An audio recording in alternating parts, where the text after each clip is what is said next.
সারা দেশে ভোট শান্তিপূর্ণ হলেও বাংলায় ভোট পর্ব অনুষ্ঠিত হয় হাজারো অভিযোগ সঙ্গী করে। বিগত বিধানসভা নির্বাচনকে কেন্দ্র করে বাংলা যে অপ্রীতিকর ঘটনা দেখেছে তা সারা ভারতবাসীকে চমকে দিয়েছিল। বাংলায় ভোট মানে হাজারো অভিযোগ, আর সে কারণে নির্বাচন কমিশনের পক্ষ থেকে পশ্চিমবাংলায় আগেভাগেই পাঠানো শুরু হলো কেন্দ্রীয় বাহিনী। 1 মার্চ জলপাইগুড়িতে এসে পৌঁছলো 3 কোম্পানি কেন্দ্রীয় বাহিনী। সবচেয়ে বেশি কেন্দ্রীয় বাহিনী এলো কলকাতাতে, সেখানে 7 কোম্পানি কেন্দ্রীয় বাহিনী এসেছে।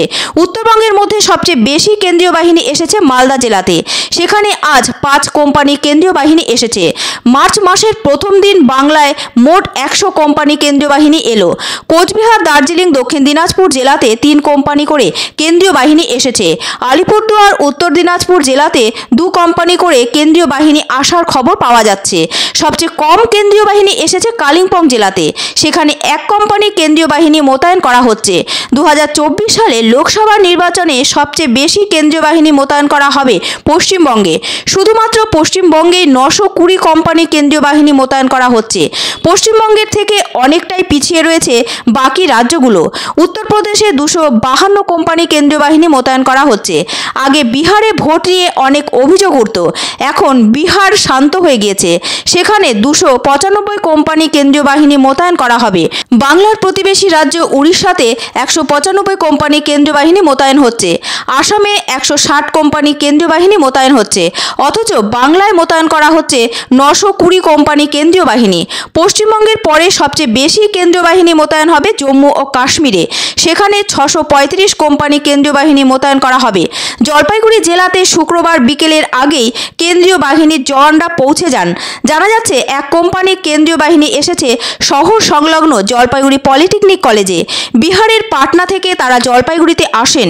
কিষানগঞ্জের ঠাকুরগঞ্জ এসএসবি ক্যাম্প থেকে 19 নম্বর ব্যাটালিয়নের জওয়ানরা জলপাইগুড়িতে এসে পৌঁছন। তারা জলপাইগুড়ি পলিটেকনিক কলেজে অবস্থিত অস্থায়ী ক্যাম্পে থাকবেন। জানা যাচ্ছে ভোট প্রক্রিয়া সম্পূর্ণ না হওয়া পর্যন্ত তারা এখানেই থাকবেন। এই প্রসঙ্গে এসএসবি 19 নম্বর ব্যাটালিয়নের ইন্সপেক্টর জিডিং মেডবর সাইকিয়া জানান, আমরা আপাতত জলপাইগুড়ি পলিটেকনিক কলেজে থাকব। সুষ্ঠু ও অবাধ নির্বাচন করতে আমাদের প্রশাসন যেভাবে কাজে লাগাবে আমরা সেভাবেই তাদের সাহায্য করব। এদিকে জলপাইগুড়ি জেলা প্রশাসন সূত্রে জানা যাচ্ছে কেন্দ্রীয় বাহিনী আসার চিঠি জেলার বিভিন্ন কলেজ ও স্কুলে পৌঁছে গেছে। সেই মতো বিভিন্ন স্কুল কলেজে কেন্দ্রীয় বাহিনী পাঠানো হবে। আজ 1 কোম্পানি কেন্দ্রীয় বাহিনী জলপাইগুড়ি পলিটেকনিক কলেজের হোস্টেলে এসেছে। তাদের জন্য আগে থেকে সমস্ত কিছু প্রস্তুত করে রাখা ছিল, তাই কোনো সমস্যা হবে না।